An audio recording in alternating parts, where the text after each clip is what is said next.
Okay, we are already live, so whenever you ask me to start, I can start. Sure, ma'am.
Good evening, everyone. Welcome to this webinar on World No Tobacco Day. Uh, every year, 31st of May is celebrated as World No Tobacco Day. And this year, we have a very known faculty from Goa Medical College, Dr. Jagadish Kakodkar, sir. He is professor and head of department community medicine, and as well as a past IMA Goa president. And he is very well known to be very supportive of MSN in the state of Goa and also for the National Council. Through his efforts, he has taken IMA MSN Goa to a lot of uh, to a very professional level, and he has made our team achieve a lot of great things in the past, as well as is continuing with his mentorship throughout, as well as now. So with that, I would like to tell sir to start the session, and yes, you can continue.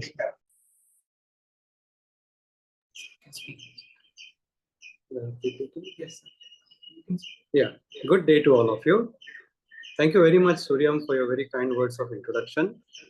At the outset, I must thank the Indian Medical Association, Medical Students Network, National Council for giving us this opportunity to create awareness on World No Tobacco Day 2024. Before I begin with the PowerPoint presentation and explain the important aspects to protect our children from tobacco, I would like to express my sincere thanks to the WHO, to the Union, to the various experts from whom I have learned, like Dr. Rana Singh, Dr. Sonu Koel, as well as certain institutes and organizations which I am going to refer to or mention during the course of my presentation, with the help of which I have been able to make this presentation. Suryam, could you please help me with the PPT?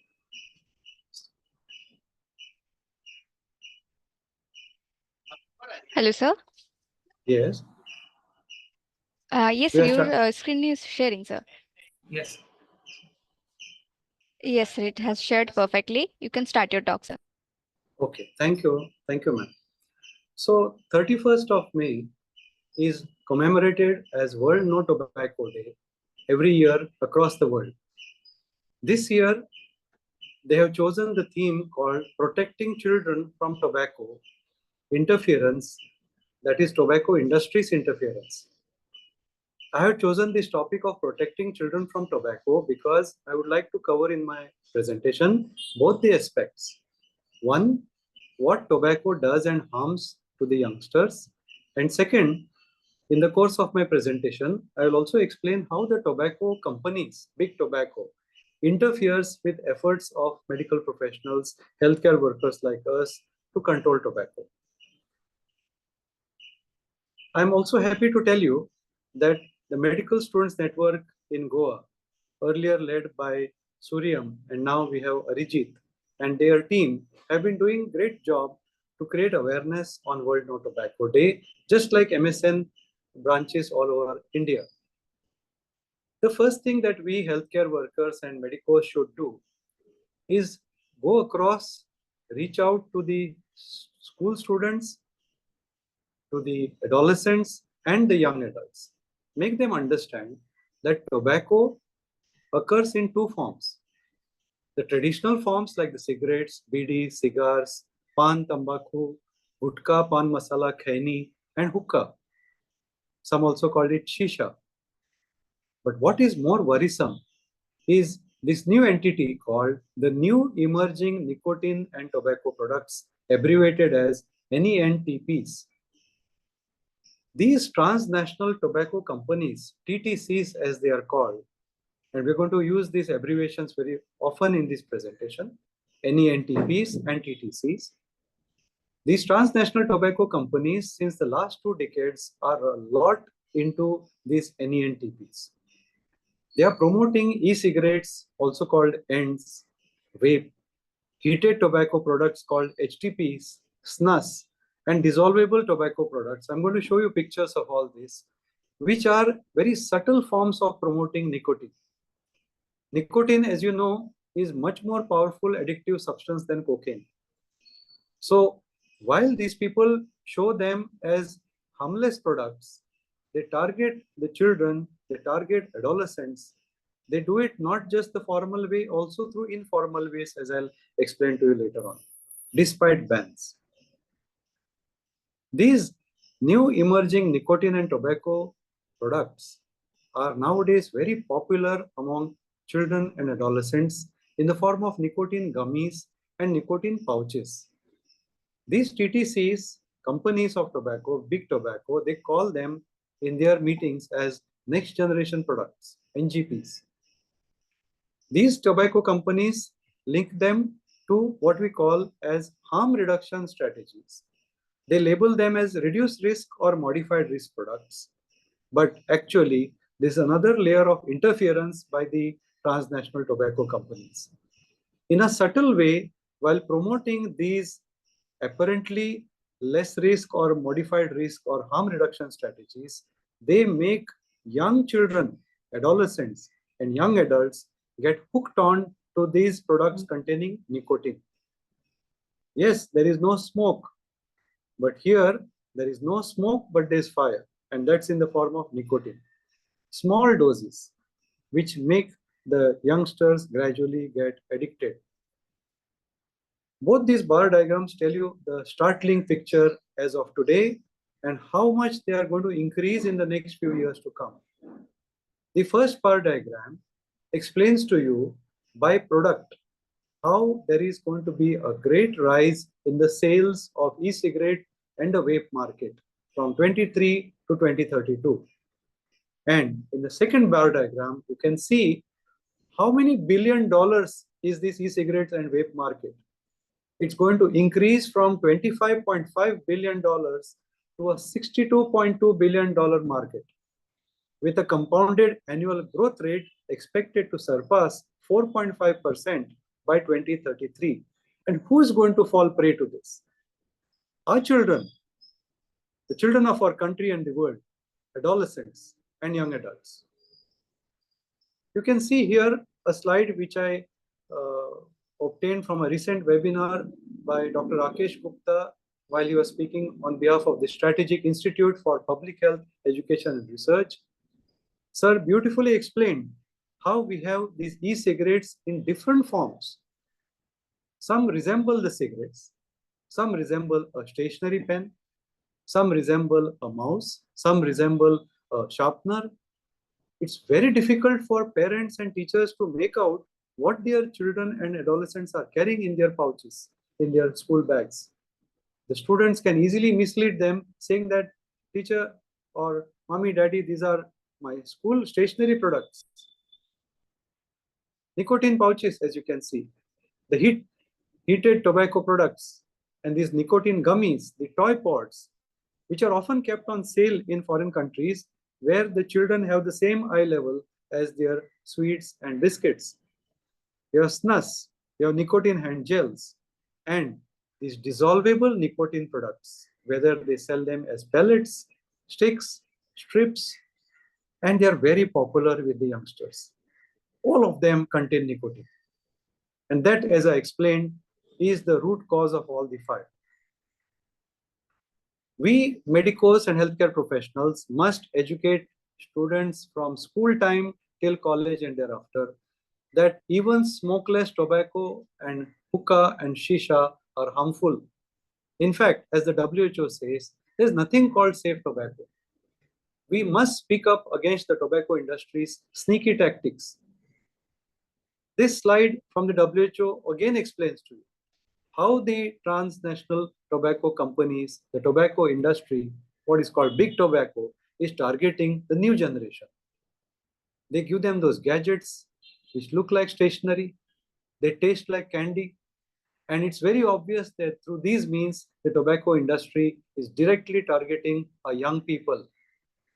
Their tactics include positioning many nicotine products as safer than cigarettes while distracting the policymakers and the consumers and the very innocent children and adolescents that in fact they have nicotine itself, which is addictive and harmful to them. The products may look new. The tactics are the same old ones. They give free samples, they sponsor events, and they give money to younger customers. So the lies and the deception is the same. The addiction, the harm, and destruction of young lives for decades goes on. Particularly these days, we need to highlight to the youngsters, to the children, and to the adolescents, be very careful whom you befriend on digital and social media.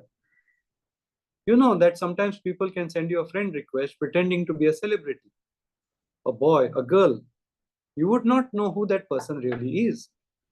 We as counselors also deal with youngsters who are confused with relationships with people who are actually very, very elderly people pretending to be youngsters, befriending them. And these digital social media, unfortunately, they promote and sell e-cigarettes and vape and all these products despite the nationwide ban in our country. They know very well that youngsters don't watch webinars which are too long. They don't like documentaries which are long. So these tobacco companies promote short YouTube videos, 1 minute and 2 minutes, and you can check them on the YouTube. They grab attention of our children and youth. There's a very famous international company called Philip Morris, famous for their Marlboro cigarettes. Now they have come out with their Viva e-cigarettes. They've been promoting the Foundation for a Smoke-Free World, and it's abbreviated as FSFW. In May 24 this year, they have rebranded it as Global Action to End Smoking. See how clever it is. The WHO, the union, which was previously the International Union Against Tuberculosis and Lung Disease, Johns Hopkins University, and their 15 affiliated colleges, they do not partner with the Foundation for a Smoke-Free World of the Philip Morris International, because they know that through these means like Viva e-cigarettes and so on, they are going to gradually hook on these youngsters and children, adolescents to nicotine. These companies, the big tobacco, they have fake Instagram accounts. They have fake Snapchat groups. They have fake WhatsApp groups. Innocent youngsters, children, adolescents don't understand who are the group admins. But the governments can. The cybercrime police can. They can trace their phone numbers. But having said all this, tobacco control is not easy because the tobacco industry interference is a clear, constant, present danger.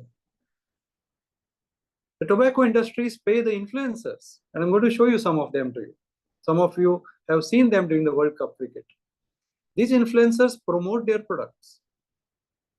Just to cite an example, what the WHO has said and how they have exposed the big tobacco, there are over 100 hashtags associated with tobacco companies that have been viewed more than 25 billion times only in the last 9 years, between 2007 and 2016. That's because the tobacco industry is playing paying these influencers to promote their products for them. So, as a very esteemed speaker from Sri Lanka said recently, it's no longer only about promotion and advertisement. We must see that the trade laws must be applied to the social media platform related markets as well. Today itself in Goa, there's a big headline on the newspapers that two youngsters were caught smuggling and purchasing drugs of worth 67 lakhs of MDMA and methamphetamine. They were caught in Pune, and they have purchased this over the social media through cryptocurrency. So it makes it more difficult for the regular system of policing to catch these people. But we need to make youngsters understand that when they're following these influencers on social media, they are falling prey to this. People, particularly children, youngsters, adolescents, they have this habit. If they have problems, they convey their problems on Facebook. We must tell them, if you have a problem, you should face it. Don't Facebook it. Don't put up your problems on Instagram. Don't put up your problems on social media. Don't change your DPs or your status on the WhatsApps, which convey that you are going through an emotional crisis. Because at that time, you become vulnerable. And there are people like these who follow you. They know, yeah, this is the right time to catch hold of you. And you will find on your Facebook and Insta pages start opening, which will promote these harmless looking products, which in fact contain nicotine. And as I'll explain later on, to the gateway drugs. This is the tobacco atlas of the world. It shows you the prevalence of cigarette smoking among young teens. The percentage of 13 to 15-year-olds who are current smokers as per the most recent survey data shared by a recent American guest speaker on a webinar. We can see here in our Southeast Asia region of the WHO, smoking among youth has increased. What is of great concern nowadays is more young girls are smoking and using smokeless tobacco than the boys. And this is confirmed from the Global Youth Tobacco Survey 4 of 2019. To make it simple, if you just look at the last column, any tobacco use, ever tobacco users is 18.1%. You come right down, look at smokeless tobacco. Ever use smokeless tobacco is 12.5%. So there are about 2 out of 5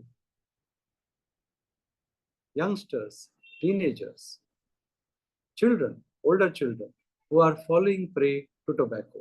And the worrisome here is that 12.5% of the youngsters surveyed around the world and in our country have used smokeless tobacco. And 4.1% are current smokeless tobacco users. Ever users of pan masala together with tobacco is 4.3%. And this is the reason why I'm so very angry to see our legends of cricket advertising some suparis and pan masalas, and our famous actors going on television and advertising these things, and in the movies as well. We, Medical Students Network, the IMA, the medicos, the healthcare workers, must do everything that we can to make youngsters and children understand right from school age. If you use tobacco, either in the traditional form or as nicotine pouches or gummies or e-cigarettes or vape, heat-treated products, in any form, it's going to interfere with your sense of smell and taste. It's going to cause you to have a smoker's cough. It will increase your heart rate and your blood pressure. You will start looking older sooner. You will become prematurely old, and you will have abundant facial wrinkles. You will develop ulcers in your mouth, ulcers in your stomach, chronic bronchitis, chronic obstructive pulmonary disease, and therefore lung failure as you grow older. Everybody talks about cancers associated with tobacco because they say in cigarette there are about 4,000 chemicals. Out of 4,000 chemicals in a cigarette, around 200 are known poisons. And we say these are carcinogenic. They produce cancers in the mouth, larynx, the voice pipe, the food pipe, the esophagus, the lungs, and tobacco can cause cancers in any part of the body. What people don't often understand, youngsters and children don't understand, if 200 poisons cause cancers, what do the remaining chemicals out of these 4,000 ones do? Nobody understands that tobacco leads to cardiovascular disease, sudden death. Young smokers die early with heart attacks. They don't reach the hospitals. It causes thromboangiitis obliterans. So it causes gangrene in the lower limbs. These are incurable conditions later on. They cause stroke. People become paralyzed. You see youngsters developing strokes. So just to summarize a slide with all the health effects of tobacco. We must also protest people who are smoking around us. Because it's not just what you see in this smaller picture, a smoker or a tobacco user gets a stroke in the brain, but second-hand smoke also kills. Those of us, what is second-hand smoke? That when somebody nearby you is using a cigarette, there is a side stream which comes from the burning end, and there's also another stream which the person who is smoking out. He is smoking through a filter, but what the person passively smoking is inhaling chemicals without filter. So it is well-known fact that those who are children living in a house where parents are smoking, or a teacher is smoking, sometimes patients where some doctors could be smoking, some relatives of patients could be smoking, friends around you who are smoking, and you are in a closed room, you are going to be as vulnerable as them. In fact, unfiltered, you are going to develop asthma, you're going to develop ear infections, you're going to get pneumonia, you're going to get chronic obstructive pulmonary disease, and all the effects of tobacco will happen to you in the long run almost as much as a smoker will. So one of the World No Tobacco Day themes had focused on second-hand smoking as well. Another point that we need to make children, adolescents, youngsters understand that tobacco is one of the gateway drugs. Often they are used along with other drugs like alcohol. And the moment the students, the youngsters, the children are addicted to tobacco, they start taking alcohol together with it. These two act as gateway drugs to the real drugs. As you can see in the first picture here, this young girl is holding a cigarette in her hand and a popular drink in her other hand. And they're using these two because initially they get the kick just by having the cigarette. Then to get the same kick, because what we learn in pharmacology called tolerance, that same dose doesn't give the desired effect and pleasure. So then to compound that pleasure, they have it with alcohol. And then you see youngsters like that subsequently heading to the real drugs. So the entry to real drugs, as we say, substance abuse, doesn't happen slowly. It doesn't happen rapidly like that. It usually happens through the gateway drugs like tobacco and alcohol. Ultimately, we see young lives going up in smoke.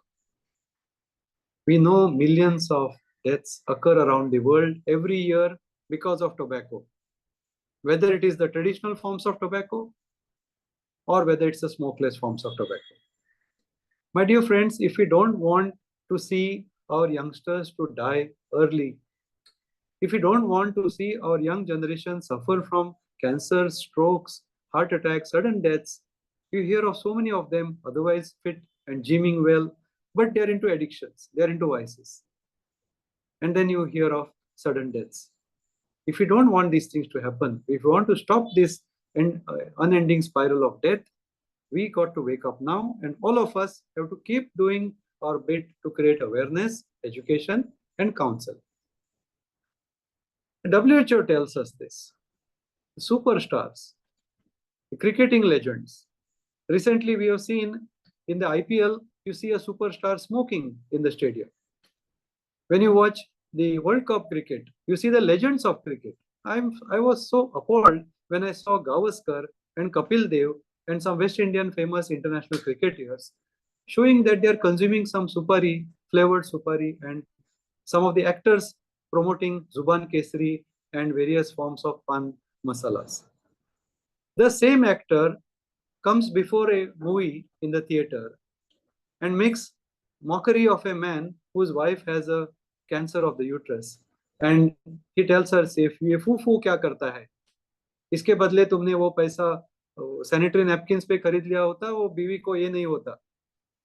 And the same actor you find appearing in another ad with another two superstars, whom people and youngsters in particular worship as superheroes. They're talking about Zuban Kesari. What is this Zuban Kesari? What it will cause? If young boys, young girls, school time, college time, and a lot of them, I've shown you almost more than 12% of them are using smokeless tobacco. If they use this Zuban Kesari, if they use these suparis and sweetened suparis and products and then hit real tobacco and then the gateway drugs and then the real drugs, they're going to ruin their lives. It is my earnest request to these superstars of our country. It's my earnest request to these cricketing legends. You already made enough money. How much more do you want to make by making people die? Because they follow you blindly. When you're acting on the screen, when you're coming on television after every over during the World Cup semi-finals and finals, what were you doing when you're trying to show that you're having that supari and that pan masalas? You got blood on your hands, man. You're going to promote deaths among children, among adolescents, among adults. Please stop doing it. Because smoking on screen is not just a simple movie scene. It's not just a simple social media post. When the young boy or girl's mind watches you, they imitate you in real life and they start doing the same thing. Please don't do this.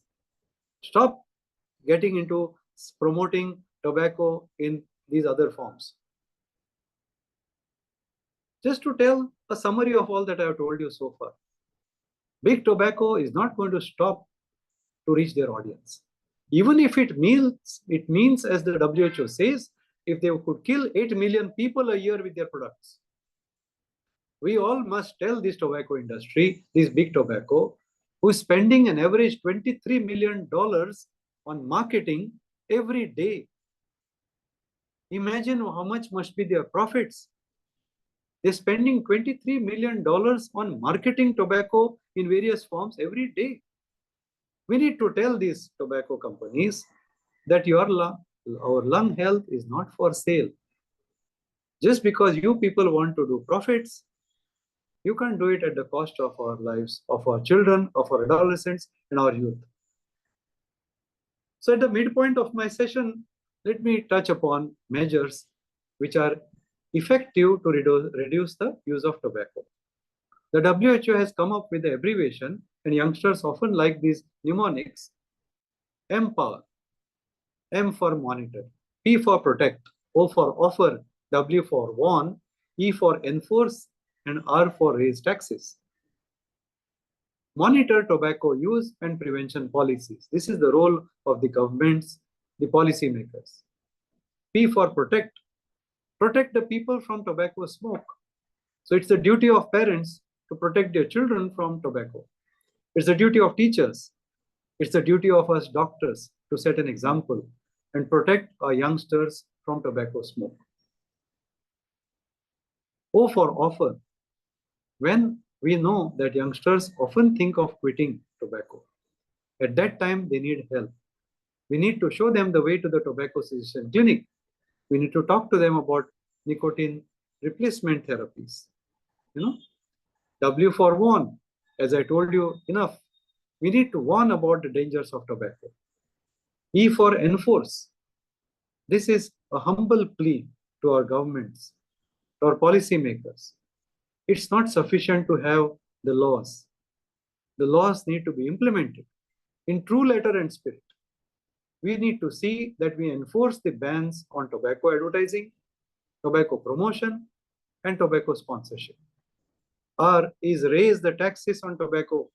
And as I mentioned earlier, it's time to raise and implement trade tax on marketing this so-called minimal harm and low harm and medium harm harm reduction strategies which they are employing to promote nicotine through the dark web, through the internet, through the social media. It is a humble request to the concerned authorities to also catch them selling nicotine and tobacco that way. The World No Tobacco Day in 2016 had its theme to promote plain packaging. That is, they said that we need to show that it's not just enough to say on a cigarette packet that tobacco smoking can cause cancer. The WHO said we need to put these images on the cigarette packs. And conversely, what is the tragedy? We see youngsters sometimes going and asking shopkeepers, "Oh, cancer wala cigarette dena?" See the irony of the things.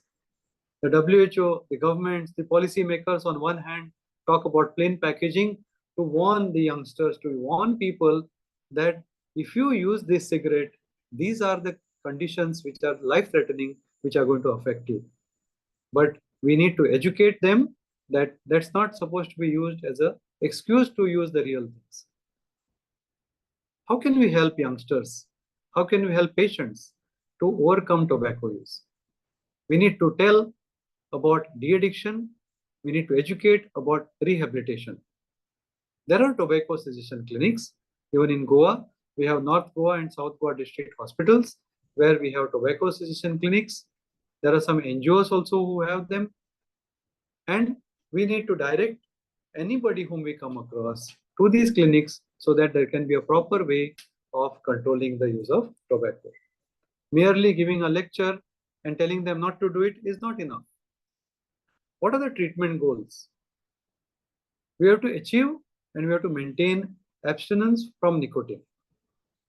We have to relieve the patient, the youngster, of adverse health and psychosocial consequences of substance use.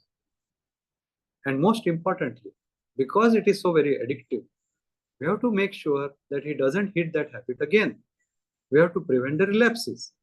And whenever the relapses happen, whenever the friends come to know that the fellow has started smoking again, or he's using cigarettes again, or e-cigarettes again we need to go and take the same steps. There has to be an adequate support and participation from family members to help in the recovery and maintaining a tobacco-free lifestyle.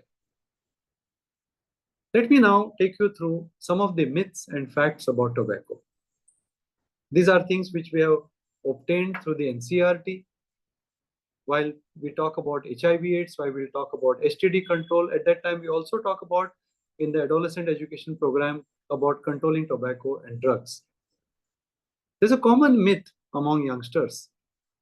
And friends often say, come on, yeah, there's no harm in trying a cigarette or tobacco just once. Often starts at a picnic. The fact is, almost all addicts of tobacco start using by trying just once. Nicotine alters the metabolism of our brain and body. Once nicotine is taken, the user is always at risk to increase its intake, which becomes a part of his or her habit. So, we bust the myth of just trying it once. We should educate youngsters never to try it. Another myth is there that if you smoke, you'll get good sleep. The fact is, youngsters and people who are dependent on tobacco cannot sleep well without it. And those who do not use tobacco regularly may have disturbed sleep after its consumption. This is particularly the case when students who were earlier non-smokers switch to smoking to stay awake because they want to sit up late in the night, studying late.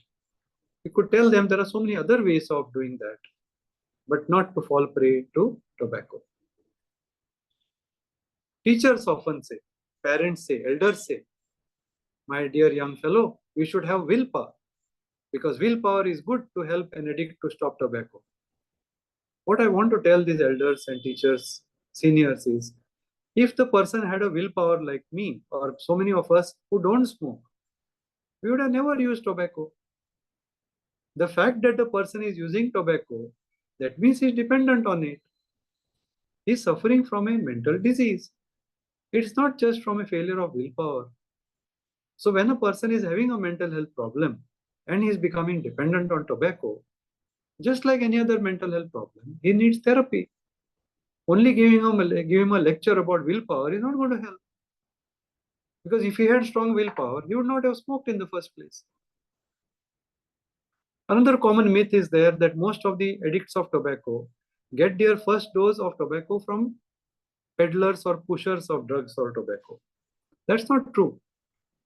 The facts are that most of the tobacco addicts or drug addicts for that matter get their first dose from a close friend or from associate or their peer. Together they go for movies, they go for parties, or sometimes in the hostels, or they get together in some friend circles, and the friends are the ones who offer the first dose of tobacco. So it's very important for parents to find out what is the company of their children. I often tell this when I give lectures to PTAs. Instead of allowing your children to go for parties by themselves alone, call the friends home. You come to know who the friends are.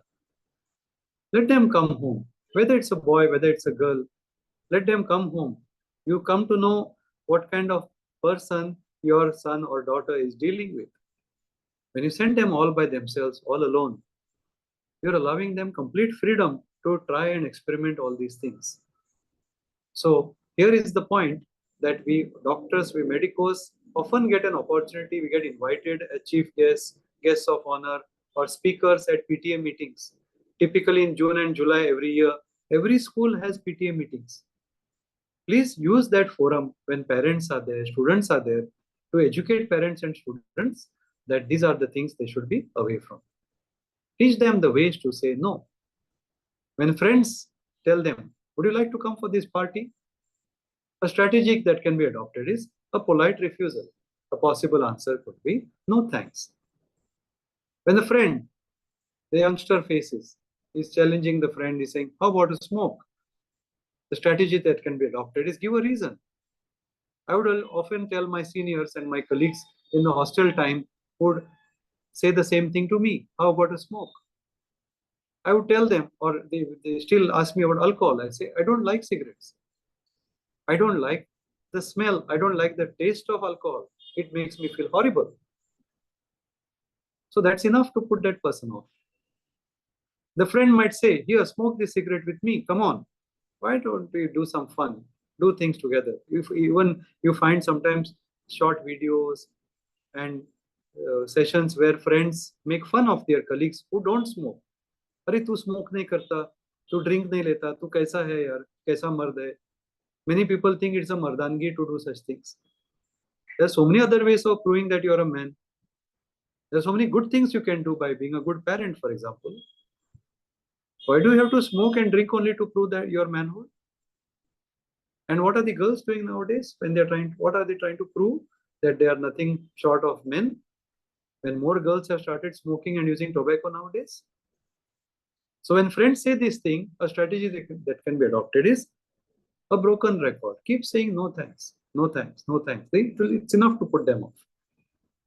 There are lots of people like me who have managed to do this all our life. They would make mockery. Typically, these friends would call you feminine. The boys, they would say, oh, you must be like a girl. You don't drink, you don't smoke, and you don't have any fun in life. You can tell them, there are people like me who like music, who like movies. There are people who like singing like me. So you can find your happiness, you can do adventure and things in so many other ways. Why should you do it in such a way which is harmful to yourself, to your family, and to others? So we must say no thanks whenever such pressures come. Then there are some other ways by which we can also stop the other gateway drugs. When somebody is offering you alcohol, somebody trying to tell you, come for some adult movies. Or now they are telling you, aren't we grown up? Can't we go and watch some pornography? You can watch, you can do the same strategies of walking away, cold shouldering, giving alternatives. Just keep saying no and no thanks. And that way you can stay away from all the other things. I have explained enough about what we should do as medicos and healthcare workers. I also made a point about what teachers and parents should be doing and PTA should be doing. Let us see what our nation is doing. Our country is doing a lot. In 2003, India came up with the Kotpa Act. In the context of youngsters at school and college, the section 6A and B is very applicable. I'll explain it a little later.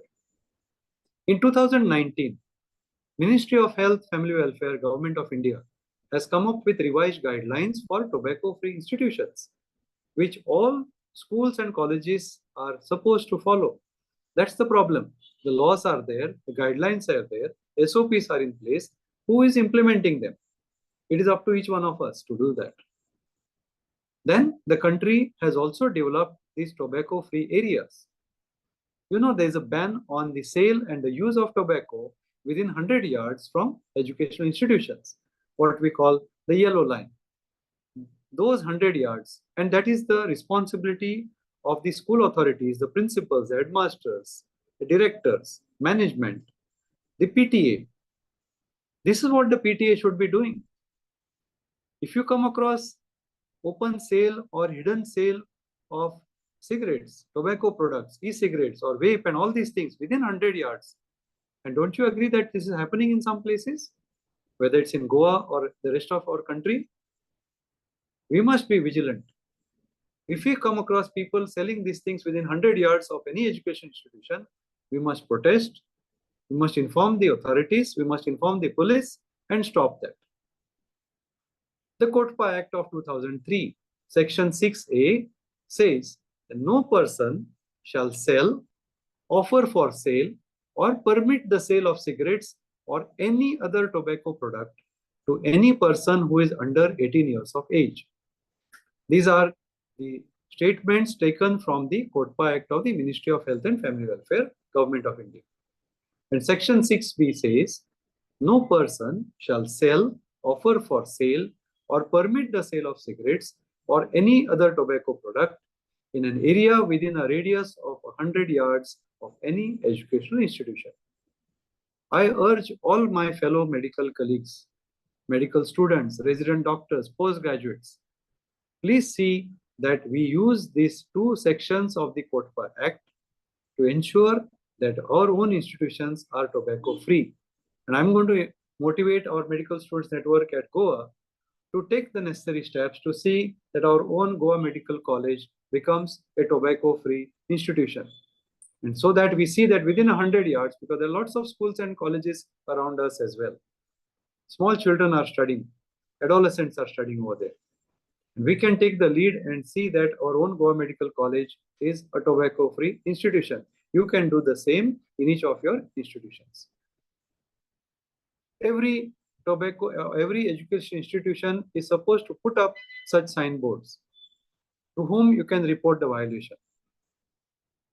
Every clinic, every establishment, every such place, workplace, there has to be such signages, and it is specified what should be the sizes, that there is a tobacco-free area, and tobacco use here is a punishable offense. Again, in these tobacco-free area signages, there should be these details shown, the name, the designation, and contact number to whom we should report. A medical college, it could be the medical superintendent. It could be the academic section. It could be the dean of a medical college. It could be a director. In a hospital, it can be a director of the hospital or the management of the hospital. We have to make sure that all workplaces are free from tobacco. We have to make sure that all educational institutions are free from tobacco. At the same time, we have some very heartening best practices in our country. I was very happy to know from Dr. Sonu Goyal that in Punjab, they have implemented the rules under the Juvenile Justice Act. Many of us don't know about it. We only know about Kotpa Act. The Juvenile Justice Act has sections which in Punjab has been applied to incidents involving the sale of tobacco and e-cigarettes to minors. Under this Juvenile Justice Act, which is more powerful, there is a stipulated fine of 1 lakh rupees and imprisonment of up to 7 years if somebody is found selling tobacco, e-cigarettes, or these new smokeless tobacco to the minors. So if Punjab can do it, why can't we? Why can't we do this elsewhere in our country? Telangana government recently it has come in the news on the 26th of May that the Telangana government has enforced a state-wide ban on gutka and pan masala. Such a noble thing to do by a state government. Why can't other state governments and union territories follow the same thing? Can't we see these pouches, these packets hanging from the shops everywhere? Can't we see them? Sometimes even if you go to the pharmacy, they have their drawers in which they hide certain things. You go to certain shops where things are not put on display. People come, silently a sign is conveyed and things are sold from drawers. Why aren't the authorities checking on this? Why aren't we reporting this? We have to see that the sale of all these forms of tobacco, whether in the form of smoking tobacco or smokeless tobacco, should be banned. Even those coffee shops where these hookahs are there, the shisha is there. Nowadays, it's become a style statement at certain parties. This has to be strongly discouraged. If you don't want to see our people die early. It is said that children are formed in the image of their parents and the seniors. So it is our duty as parents, as teachers, as doctors, as healthcare workers, as seniors to the juniors. We have to be a good example for them. They will be like us. Gone are those days when elders could smoke and advise children not to smoke. As you can see in the other picture here, like this baby gorilla who stands up to his parent and says, I will do this. You can't stop me. You are smoking. How can you tell me not to smoke? You are partying. You are enjoying life. You are drinking. How can you tell me not to drink? Today's generation is rebellious. They won't keep quiet. Those authoritarian days, all those days where the older people could be strict and one tight slap or some principal or headmaster roaming with a wooden ruler or a steel ruler to cause pain on the students, that can't work today.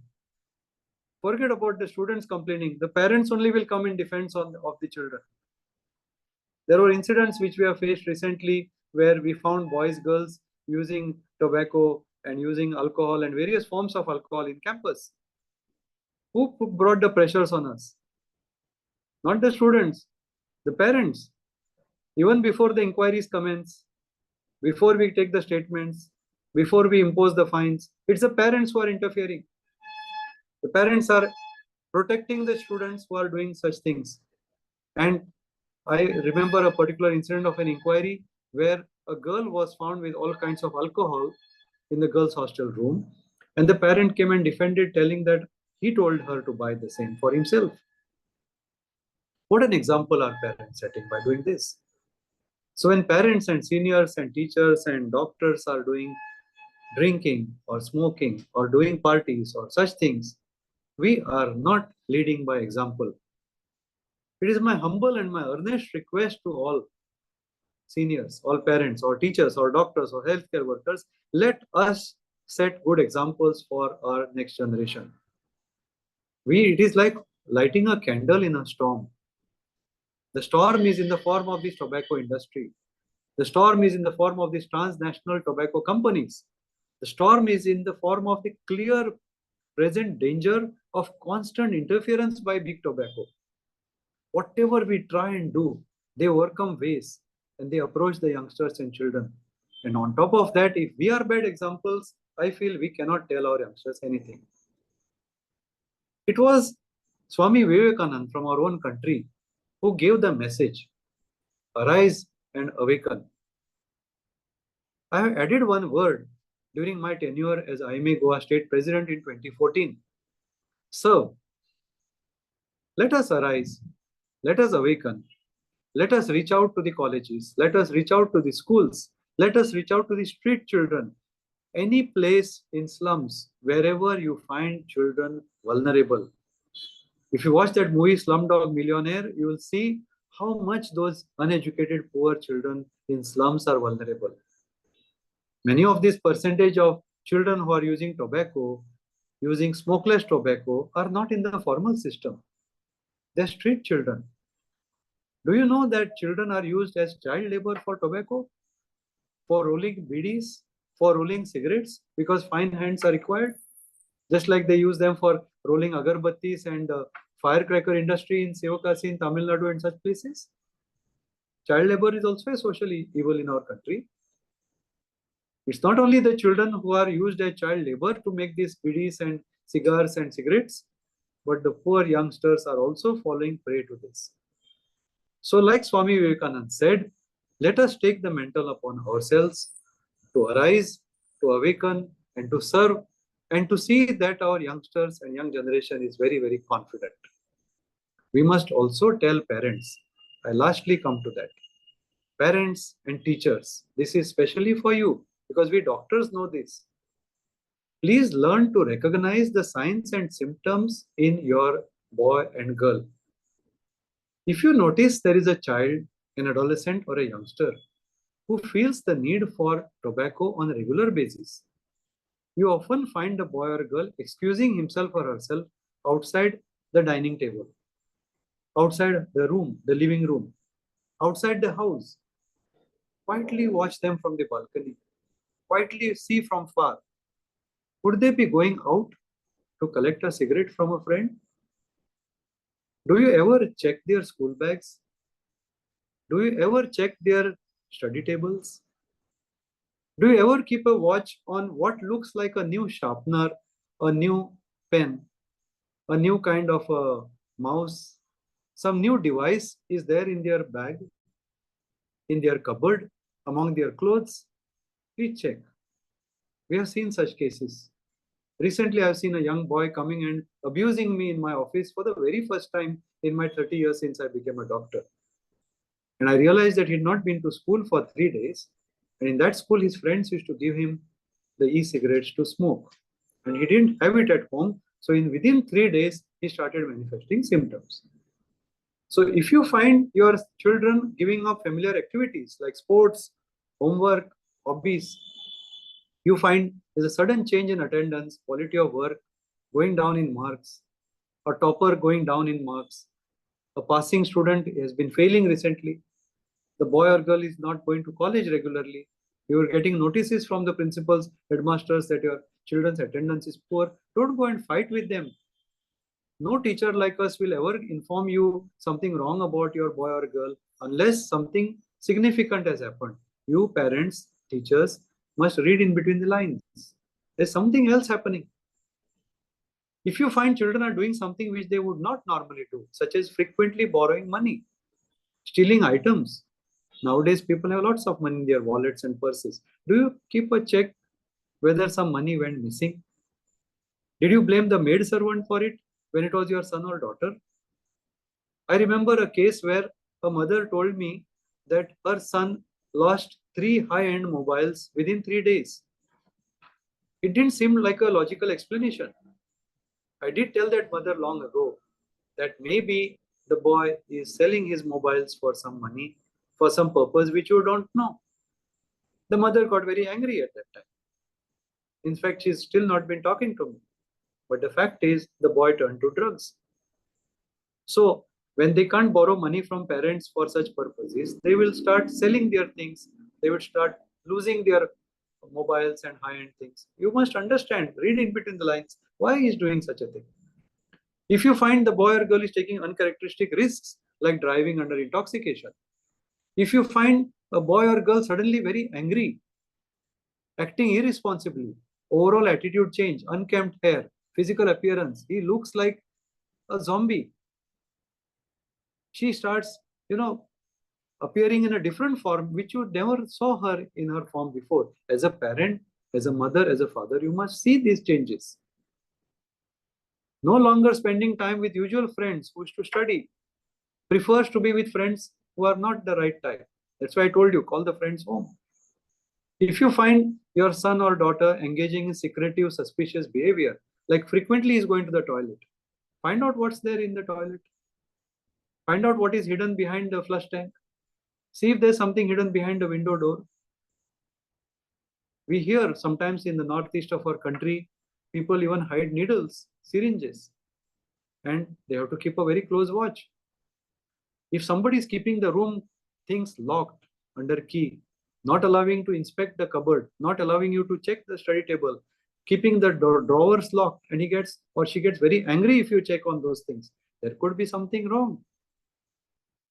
If you find that the boy or girl is obsessed with the same tobacco product all the time, if you ever come across in college or school somebody is pressurizing others to use it, if you come across a boy or girl in your house or school or college feeling exhausted, depressed, hopeless, or even suicidal, you need to watch out for the symptoms. Because if you don't do that, these are going to be the complications in the years to come. The complications could be financial. The complications could be academic. The complications could be at the level of the family. The complications could be social. The complications ultimately could be legal. People talk about all these high-end car crashes, road accidents, rash driving, killing people on streets, murders, kidnappings, petty crimes, youngsters getting arrested. These two youngsters who are arrested in Goa, they are arrested in Pune actually for dealing with drugs through cryptocurrency. They are people from well-known families. These fellows who are driving the high-end cars, who is giving them the car?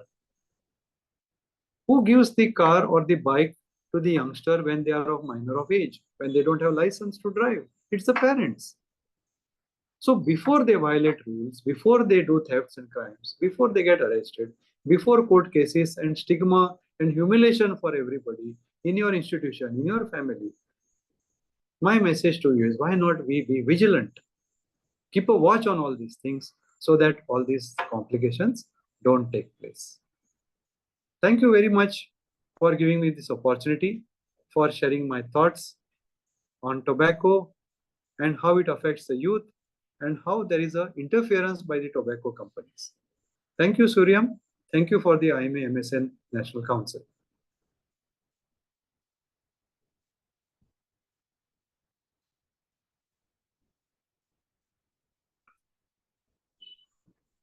Do we have time for any questions? Is there any question in the chat box?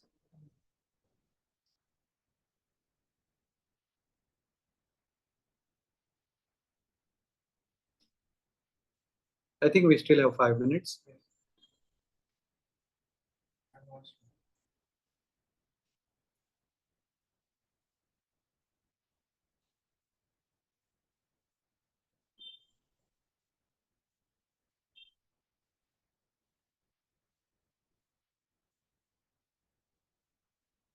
So one question is now. Yes. Sir, this is from a student in Maharashtra. He asks, sir, what about the students who stay in hostel and have an influence of people around them? They can't go home also because they are far away from their homes and they are in hostel with these people. Just sometimes just settle in and just be a part of the whole student life or college life. They tend to get them involved as well, and only one person in the end remains. So in that situation, what should a person do? Yeah, that's exactly the thing which I explained to you when I joined boys hostel. Almost everybody around me, I would see either smoking, and almost alcohol intake was almost universal. There were just a couple of us who were not smoking. There were a couple of us who were not drinking. But that's what I told you. At that time, it is all about parenting first. It's about good values being taught in schools. It's about good values being taught from home. Like they say, charity begins at home. It should start from there. So if we are taught the right way by our parents, by the teachers, and then of course in the hostel, there's a responsibility of the warden. There's a responsibility of the assistant warden.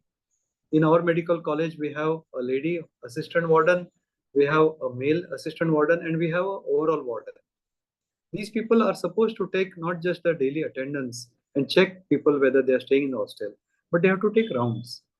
This monitoring has to be done by the authorities of the college. So all of us, whether it's me as a student council advisor, whether it's my colleague as a hostel warden, the lady colleague in the assistant warden girls hostel, all of us have to play the role. It's not just sufficient to educate. It is important to do periodic monitoring and checks. And whenever adverse incidents are reported, There has to be an example set in the form of some penalty, some suspension, so that it's a deterrence for the others. I mentioned to you, it's very challenging times where people like us who don't drink or don't smoke are often ridiculed. And if we try to advise people also, they don't like it. They say it's my life, my freedom. I would like to enjoy it the way I want. So instead of going about advising others, it is more important that we keep ourselves focused. We keep our focus on studies. We involve ourselves in good hobbies, like I explained to you. You can even involve yourself in reading, in playing indoor or outdoor sports, performing yoga, performing meditation. You can have a liking for music. You can go for drama. Some like photography. Engage yourself in meaningful activities and stay away from these. Keep the company, choose a roommate who is not having tobacco smoking or who is not drinking. Just a few ways that I suggested how you could stay away, how I managed to stay away all these years. Since the time I joined the medical college, and I was also coming from a distance, so I used to stay in the hostel. Any other question? Yes. So one more question. This is from Akshat Mittal, North Zonal Coordinator, National Council. Sir, in the North Zone, there are a lot of problems with the general population, which suffer from tobacco use and problems with respect to that. But the thing is, through this webinar also, we see that we are not really directly addressing them. So, sir, what can be some of the ways which we as MSN or students or faculties can take to go to approach these places and people in the street basically? So that's the question of Akshat. Thank you, Akshat, for your question.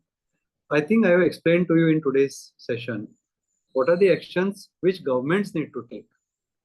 We have a lot of laws in our country, but what we need to highlight is to implement them.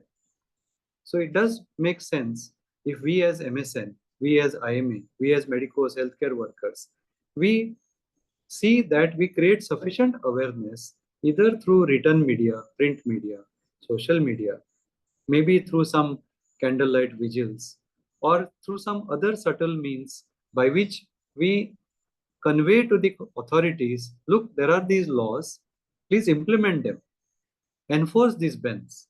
See that there is no sale of tobacco in the vicinity of those 100 yards of education institutions.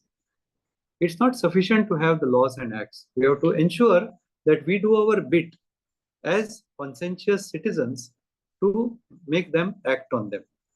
And of course, each one of us can do our bit.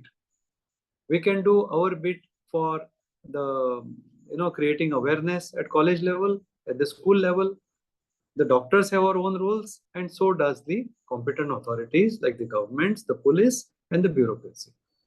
Everybody has to play the role. We have to all act as a team, and only then working together will work. I think so. That's it. That's it from their side. Thank you very much once again for this opportunity. I hope this will inspire others to do something similar across our country. Thank you very much once again.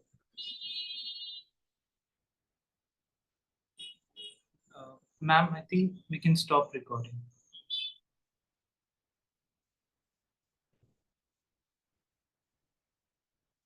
Can we stop the recording now?